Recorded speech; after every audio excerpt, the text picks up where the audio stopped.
La BBL era, c'est terminé, c'est Pretty Little Thing qui l'a décrété. Désormais, on doit tous s'habiller en beige, noir, blanc, bleu marine. Vous l'aurez compris, on va parler du rebranding de Pretty Little Thing et on va voir ensemble si c'est une idée de génie ou si au contraire, c'est une pure catastrophe. Et avant de commencer, comme d'habitude, n'oublie pas de liker, commenter, partager et surtout t'abonner à cette chaîne. Ça ne te prend que quelques secondes, mais ça aide beaucoup la chaîne à être beaucoup mieux référencée et découverte par plus de monde. Alors merci d'avance pour ton soutien. Si vous suivez un peu l'actualité mode, vous l'avez vu passer un peu partout. Pretty Little Thing a opéré un rebranding total et complet de sa marque. Et quand je dis complet, ça veut dire qu'ils ont absolument tout changé. Et évidemment, il y a eu pas mal de polémiques autour de ça, des personnes qui aiment et des personnes qui détestent.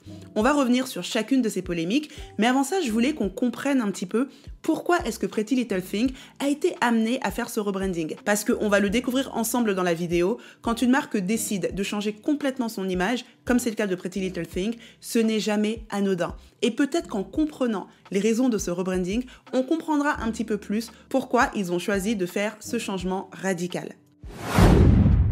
Revenons d'abord sur l'histoire de PLT. Alors, PLT est une marque qui a été créée par deux frères, Umar et Adam Kamani, qui ne sont autres que les enfants du fondateur de Boohoo, Mahmoud Kamani. Aujourd'hui, Boohoo, c'est un grand groupe qui comporte beaucoup de marques comme Burton, Dorothy Perkins ou encore Nasty Gal qu'ils ont racheté il y a quelques années. Et évidemment, Pretty Little Thing fait partie de ce groupe et on peut le dire, c'est un peu la poule aux œufs d'or du groupe avec un chiffre d'affaires absolument incroyable. Alors la marque est née en 2012 et elle se voulait la marque de la Gen Z. L'idée ici c'était vraiment de toucher une population jeune, entre 16 et 24 ans principalement, en proposant une mode qui se renouvelle quasiment tous les jours. Donc là, on n'est même plus sur de la fast fashion, on est carrément sur de l'ultra fast fashion, avec des pièces à des tarifs extrêmement accessibles.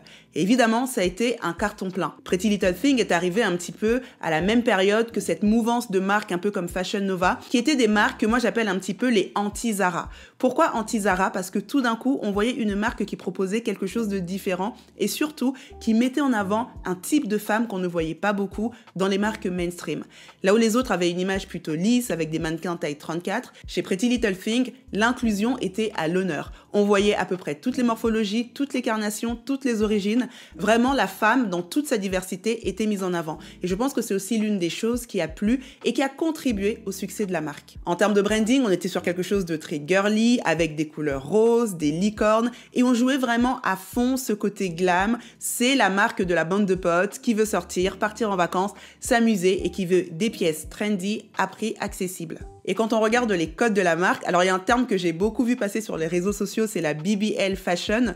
On se rend compte que Pretty Little Thing, c'est un peu son étendard. On est sur un style très Kardashian. D'ailleurs, en parlant des Kardashians, la marque a collaboré avec pas mal des sœurs. Je pense notamment à Kylie Jenner, avec qui ils ont fait des collections capsules. Donc c'est un peu une marque qui allait jouer sur tous ces codes, un peu télé-réalité, bling-bling, glamour, qui finalement correspondaient parfaitement à la cible qu'ils touchaient. Et je parle au passé parce qu'on a l'impression avec leur rebranding qu'ils veulent toucher un autre type de cible. Mais ça, on y revient juste après. Mais avoir des pièces qui sont trendy, des collections qui se renouvellent quasiment tous les jours, ça a un coût. Et ce coût, il coûte très cher à la planète. Parce que Pretty Little Thing et toutes les marques un peu du même style ont un impact absolument désastreux sur l'environnement. Et je ne vous parle même pas des conditions de travail des personnes qui fabriquent ces produits. Mais ça, ce sera certainement le sujet d'une autre vidéo. Et d'ailleurs, si c'est un sujet qui t'intéresse, n'hésite pas à me le dire en commentaire. Comme ça, je ferai un petit peu un retour sur l'impact environnemental de toutes ces marques d'ultra fashion et de fast fashion de manière générale et les conséquences que ça peut avoir. Mais pour l'heure, on va se focaliser dans cette vidéo vraiment sur l'aspect marketing et sur le rebranding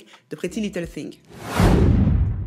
Donc je vous l'ai dit, la marque cartonne, ça fonctionne très bien. On la voit partout sur les réseaux sociaux, d'ailleurs elle est omniprésente. À ses heures de gloire, Pretty Little Thing, c'était près de 20 posts par jour sur Instagram. Donc c'est vous dire à quel point c'est une marque qui est hyper offensive sur les réseaux sociaux. Les influenceurs, j'en parle même pas. Ils font tous des hauls sur Pretty Little Thing. Bref, c'est une marque qui est très bien installée. Sauf que, le 7 mars 2025, tout bascule. D'abord, quelques jours auparavant, la marque efface son contenu sur Instagram. Et ensuite, elle revient avec un branding qui n'a plus rien à voir avec les codes de Pretty Little Thing. Le rose s'est transformé en burgundy, vous savez cette couleur un peu trendy en ce moment. Et surtout, les couleurs pétantes, les formes généreuses, les vêtements près du corps, tout ça a été remplacé par une mode beaucoup plus lisse. On est sur des couleurs neutres, on est sur des mannequins qui finalement ressemblent beaucoup à des marques comme Zara, on est sur une inclusivité qui devient invisible, on est sur une mode qui vient toucher au style old money ou encore quiet luxury. C'est sûr, Pretty Little Thing a changé. Alors le fondateur, Umar Kamani, a fait une interview récemment avec Steven Bartlett, qui est l'entrepreneur très connu derrière le podcast The Diary of a CEO, et il s'est exprimé un petit peu sur ce changement en ces termes. Permettez-nous de vous présenter le nouveau Pretty Little Thing, la référence en matière de style pour toutes les hit girls. Nous sommes convaincus que les essentiels de la mode haut de gamme devraient être accessibles à tous. Du classique et intemporel au contemporain et avant-gardiste, conçu spécialement pour vous. C'est la nouvelle ère de PLT, et nous sommes ravis de vous compter parmi nous. Donc là, en gros, il explique clairement la vision derrière tout ça. Ils ont envie de rendre le luxe accessible. Ils ont envie de reprendre tous les codes du luxe et de proposer une mode qui va être accessible à tous. Et beaucoup de gens, tout de suite, ont sorti un peu la carte Zara parce que c'est la tagline de Zara et c'est ce que Zara fait depuis des années. Donc ici, on sent une volonté de la marque de se renouveler. On sent surtout une volonté de s'éloigner un petit peu de ces anciens codes. En regardant un petit peu par-ci par-là sur les réseaux sociaux, j'ai vu pas mal de gens dire que le style Pretty Little Thing avant était vulgaire. Alors, est-ce qu'ils ont eu envie de s'éloigner un petit peu de cette image et de proposer un renouveau? Est-ce qu'ils ont eu envie, comme ils le disent, de proposer du luxe accessible et donc ils ont voulu changer complètement leur direction artistique pour rentrer dans cette nouvelle vision? Une chose est sûre, il y a effectivement une nouvelle era Pretty Little Thing parce que c'est deux salles, deux ambiances. Alors la question c'est qu'est-ce qui s'est passé? Comme je vous l'ai dit au début, quand une marque fait un rebranding, ce n'est jamais anodin. Il y a toujours une raison. Et donc ces raisons, c'est quoi? Pour certaines marques, ça va être une volonté de moderniser un petit peu leur image. Je pense notamment il y a quelques années à La Redoute quand ils ont complètement changé leur logo et leur image de marque. Pour certains, ça va être une volonté de changer de positionnement et de devenir plus premium. Je pense notamment à une marque comme Tropicana qui il y a quelques années ont complètement changé le packaging de leurs produits pour aller vers quelque chose de beaucoup plus premium, de beaucoup plus épuré. Et ce qui s'est passé, c'est que ça a été un flop total parce que les consommateurs n'arrivaient plus à reconnaître la marque dans les supermarchés. Résultat, leur chiffre d'affaires s'est cassé la figure et ils sont très vite revenus sur leur ancien branding. Le PDG de l'époque avait d'ailleurs fait cette déclaration. Nous avons sous-estimé le lien émotionnel profond qu'ils entretenaient avec l'emballage d'origine. Ce que nous n'avions pas saisi, c'était la passion de ce petit groupe de consommateurs très fidèles. Ce n'est pas ce qui ressortait lors de l'étude. Ces consommateurs sont très importants pour nous, alors nous avons réagi. Comme quoi, quand une marque fait un rebranding, c'est toujours très risqué parce qu'on ne sait jamais si les gens vont l'accepter ou si les gens vont complètement détester. C'est marrant parce que le rebranding de Pretty Little Thing me fait un petit peu penser au rebranding de Kylie Cosmetics. Si vous vous souvenez, Kylie Cosmetics, quand elle s'est lancée, c'était plutôt ça. À savoir une marque qui prône le full make-up, qui ressemble finalement à sa fondatrice Kylie. On est un petit peu dans le maximalisme, on en met toujours plus et c'est ça qui plaisait. Mais depuis quelques années, quand on regarde Kylie Cosmetics et les récentes campagnes, on se rend compte que ça ressemble plutôt à ça. Et quand on regarde la fondatrice, Kylie, on a l'impression qu'elle-même a fait un virage et est en train de partir vers ce qu'on va appeler aujourd'hui la clean girl, à savoir cette femme qui a un style beaucoup plus sobre, qui a un maquillage beaucoup plus léger et qui a un côté beaucoup plus élégant. Et quand je regarde le changement de Pretty Little Thing, je ne peux pas m'empêcher de penser à Kylie Cosmetics et de réaliser finalement qu'on assiste un petit peu à la dominance de la clean girl. C'est le style qu'on voit partout sur les réseaux sociaux et c'est le style qui est en train de cartonner dans à peu près tous les domaines. Je pense au skincare par exemple avec une marque comme Rhode qui est clairement une marque inscrite dans la mouvance de la clean girl. Alors est-ce que Kylie Cosmetics, en perdant des parts de marché, s'est rendu compte que le style clean girl fonctionnait un petit peu mieux et a décidé de surfer aussi sur la vague? Ça peut également être une raison qui a expliqué ce changement de cap. Et ça nous emmène à notre troisième raison qui peut expliquer qu'une marque choisisse de faire un rebranding, à savoir une baisse de chiffre d'affaires. Alors moi, quand j'ai entendu parler de ce rebranding de PLT, c'est la première chose que je me suis dite. Est-ce qu'ils sont en train de perdre du chiffre d'affaires et est-ce qu'ils sont pas en train d'essayer de tout changer pour rattraper le coup? Et donc évidemment, je me suis plongée dans les chiffres de PLT. Et là, ce que j'ai constaté, c'est que effectivement, depuis quelques années, la marque est en perte de vitesse. Par exemple, ils sont passés de plus de 600 millions de pounds de chiffre d'affaires à seulement 400 millions de pounds de chiffre d'affaires entre 2023 et 2024. Et perdre 200 millions de chiffre d'affaires, c'est quand même énorme pour une marque de cette envergure. Un autre élément qui a attiré mon attention, c'est que Umar Kamani avait quitté son poste de CEO en 2023. Et là, fin 2024, il est revenu. Et ça, c'est aussi un autre indicateur qui montre qu'il se passe quelque chose. Quand un CEO part et qu'il revient en catastrophe moins de 2 ans après, ça veut dire que ça ne va pas du tout et qu'on va rappeler la personne qui était là quand tout allait bien. Ça me fait penser un peu à Apple, quand ils ont viré Steve Jobs et que finalement le chiffre d'affaires s'est écroulé. Qui est revenu pour sauver les meubles? Steve Jobs. Et c'est justement après son retour qu'il a remanié totalement ce qui est en train de se passer chez Apple, qu'il a notamment lancé l'iPhone, et vous connaissez la suite de l'histoire. Donc le fait comme ça que Umar Kamani revienne à la tête de PLT alors qu'il était parti, ça montre qu'ils ont besoin de redresser la barre et que la situation est bien plus critique qu'on ne le croit. Alors techniquement, quand vous êtes une marque, vous faites des millions de chiffres d'affaires, ça fonctionne très bien pendant des années, et tout d'un coup vous vous rendez compte que votre chiffre d'affaires est en train de baisser, vous commencez à regarder les différents scénarios et les différentes hypothèses. Le premier scénario, c'est que l'image est vieillissante, et c'est peut-être ce qui explique qu'on perd du chiffre d'affaires. Là, dans le cas de PLT, peut-être qu'ils se sont dit, notre cible a grandi, notre cible n'aime plus forcément le type de mode qu'on lui proposait avant, et peut-être qu'elle est devenue plus mature, et donc on va lui proposer un type de mode qui lui correspond peut-être un peu plus. Ça, c'est l'hypothèse numéro 1. L'autre hypothèse qui peut expliquer une baisse de chiffre d'affaires et donc un rebranding, c'est la mauvaise image de la marque. Par exemple, si la marque est un peu traînée dans des bad buzz, si la marque commence à avoir une perception négative, peut-être par rapport à la qualité des produits. Je sais que j'ai vu pas mal de reviews où les gens disaient que la qualité chez PLT, c'était pas trop ça. J'ai également vu pas mal de personnes traiter la marque de vulgaire. Donc peut-être qu'en accumulant tout ça, ils se sont dit, on va faire un grand nettoyage et on va tout changer. Dans tous les cas, et ça c'est normal pour toutes les marques, quand le chiffre d'affaires baisse de manière aussi drastique que ça a été le cas chez PLT, il faut faire un changement.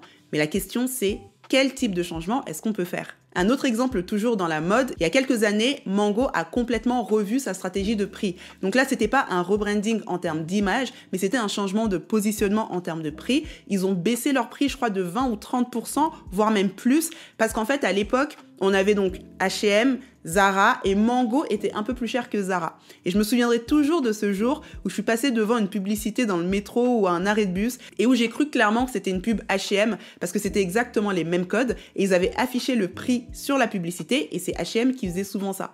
Et là, quand j'ai lu Mango, je me suis dit mais depuis quand Mango propose ce type de prix? Et quand j'avais été chercher un petit peu, j'avais vu que effectivement la marque traversait une période un peu difficile et eux, la réponse qu'ils ont donnée à ça, c'était de baisser leur prix en se disant on va venir se positionner comme nos concurrents directs, Zara et H&M. Donc là, c'est un petit peu pour vous montrer que quand une marque voit qu'il y a une baisse de chiffre d'affaires, forcément, ils doivent agir. Et pour agir, il y a plusieurs possibilités qui s'offrent à elle. Là, dans le cas de PLT, ils ont agi en changeant totalement l'image de leur marque. Mais quelles sont les conséquences de ce changement total de positionnement? Et moi, la grande question que j'ai ici, et je pense qu'on aura la réponse à cette question dans les prochains mois, c'est que j'ai l'impression qu'avec ce rebranding, ils ont complètement perdu leur cœur de cible. Ce qu'on va faire maintenant, c'est qu'on va analyser un petit peu l'ancienne cible de PLT et la nouvelle cible de PLT. Et je vais faire exprès de caricaturer. Je vais vraiment aller dans les deux extrêmes. Ça ne veut pas dire que dans la cible 1, il n'y a pas un peu de nuance ou que dans la cible 2, il n'y a pas aussi de la nuance. Bien sûr qu'il y en a parce que tout le monde n'est pas pareil. Mais pour qu'on essaie de comprendre un petit peu ce qui va se passer dans les prochains mois, je vais vraiment vous dresser le portrait de deux cibles totalement à l'extrême chacune l'une de l'autre pour qu'on puisse comprendre les enjeux de ce rebranding. Et avant de vous dresser ces deux personnages, je voulais vous partager une anecdote. Il y a quelques mois, j'avais été me faire les ongles. Et en fait, dans le nail salon où je vais, c'est tenu par deux jeunes, je crois qu'elles ont autour de 22 ans. Et je me souviens que la fille qui me faisait mes ongles, elle avait un ensemble qui était très mignon. Donc je lui demande, ah mais il est trop beau ton ensemble, tu l'as acheté où? Et là, elle me répond, je l'ai acheté chez Pretty Little Thing. Et en fait, ce qu'il faut savoir, c'est que moi, j'ai un peu une déformation professionnelle. C'est que partout où je suis, je fais toujours des petites analyses marketing. Et là, pourquoi j'aimais beaucoup aller dans ce nail salon? Parce que du coup, elles font partie de la Gen Z. Et j'aimais trop en fait regarder quels étaient leurs sujets de conversation, quelles étaient les musiques qu'elles écoutaient, quels étaient en fait leurs modes de consommation. Je trouvais ça hyper enrichissant. Et donc quand elle me dit qu'elle a acheté son ensemble chez PLT, du coup on commence un petit peu à discuter. Et là elle me dit, bah franchement moi j'ai un budget tous les mois, j'achète chez PLT. Genre, je me fais mes looks et je sais que si je dois partir en vacances, si je dois aller en soirée ou même pour avoir un look chill, je trouve absolument tout chez PLT. Les pièces, elles sont pas chères, je sais que je me refais ma garde-robe et je suis fraîche. Ça, c'est la cliente PLT.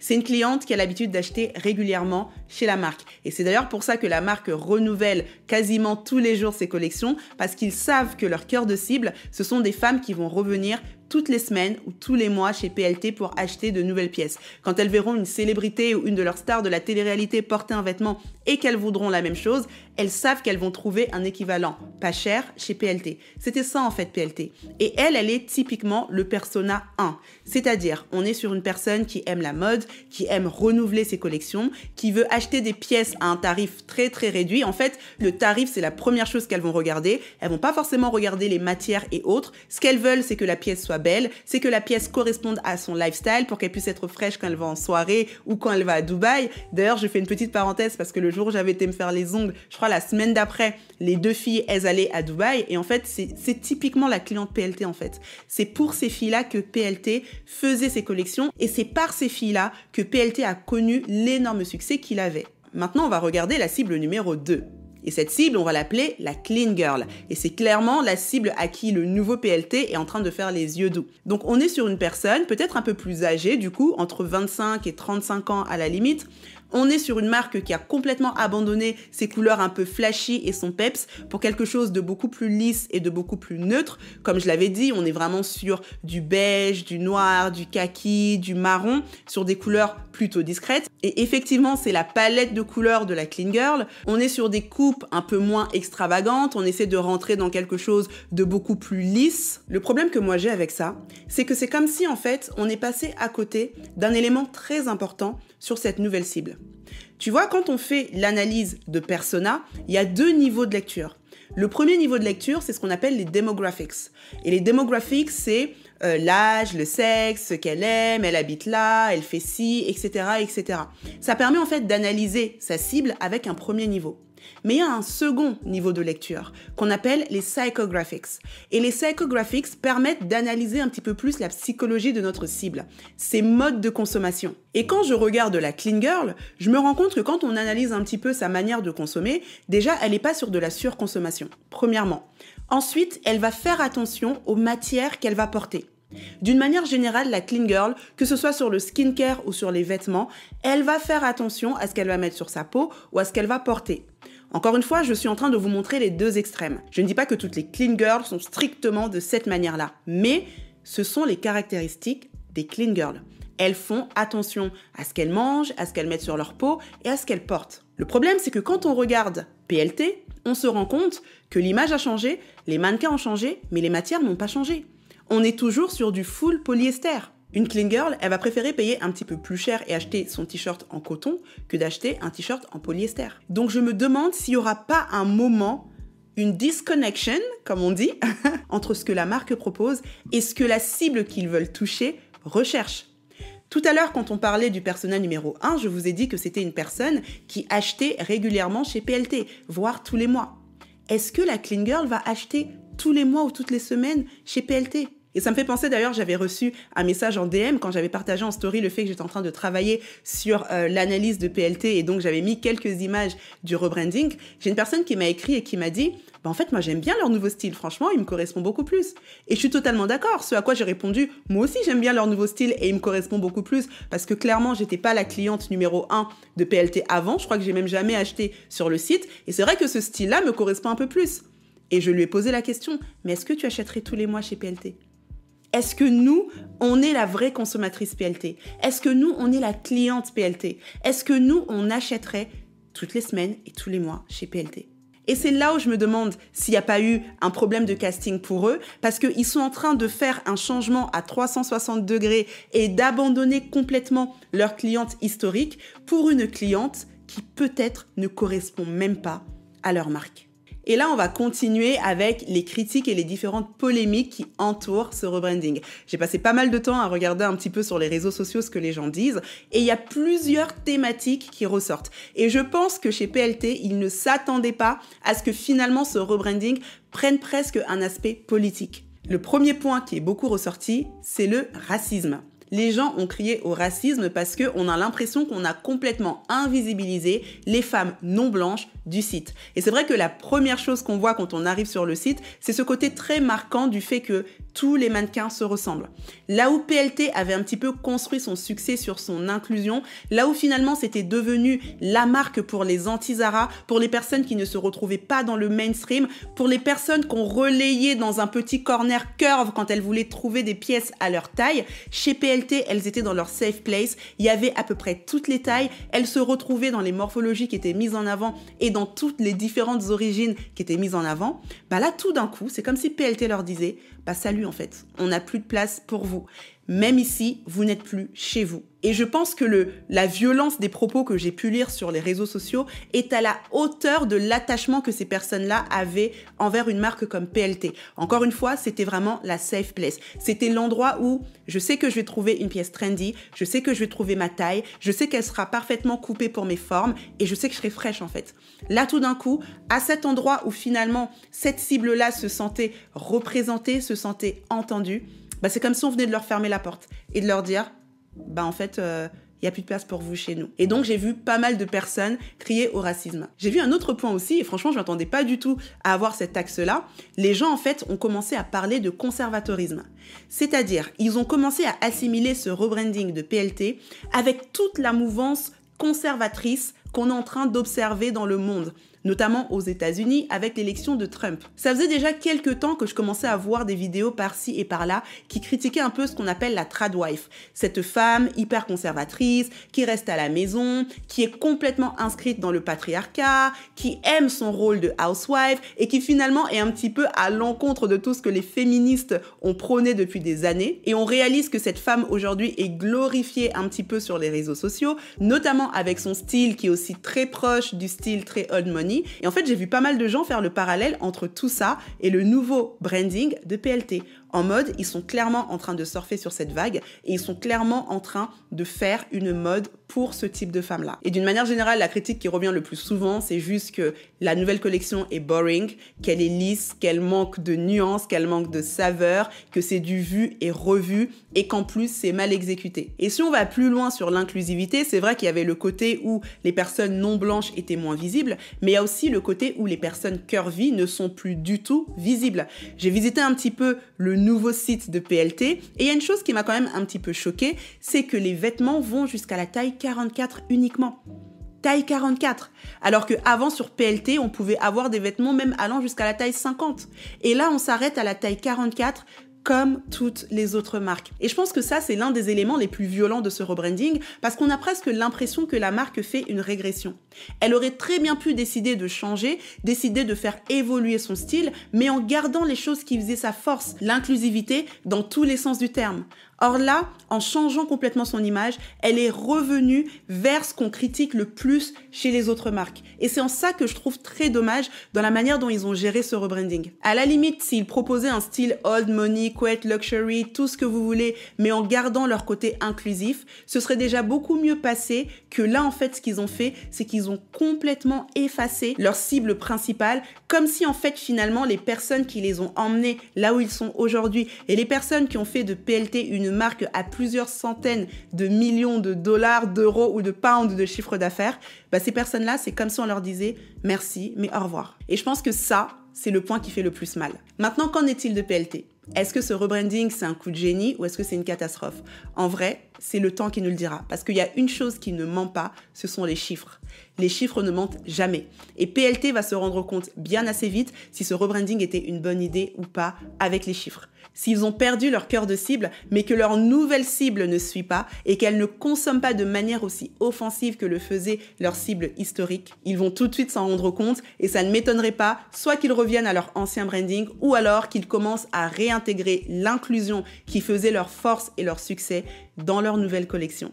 Et toi, qu'est-ce que tu penses de tout ça? Qu'est-ce que tu as pensé du rebranding de Pretty Little Thing? Est-ce que tu trouves que c'est une bonne idée, que finalement leur ancienne image était un peu vieillissante, voire vulgaire comme disent certaines personnes, et que c'est tant mieux qu'ils ont tout changé? Ou est-ce que tu penses qu'ils ont fait une erreur? Dis-moi d'ailleurs ce que toi tu penses de leur nouvelle collection. Est-ce que tu trouves que c'est beau? Est-ce que tu trouves, comme disent certaines personnes, que c'est boring? J'ai hâte de continuer cette conversation avec toi dans les commentaires. Je te remercie en tout cas d'être arrivé jusqu'à la fin de cette vidéo. Et avant qu'on se quitte, n'oublie pas de t'abonner à la chaîne. Je ne le répéterai jamais assez. C'est tout simple pour toi, ça te prend quelques secondes, mais ça aide beaucoup la chaîne à remonter dans les algorithmes. Je te dis à très vite pour une prochaine vidéo. Et en attendant, prends soin de toi.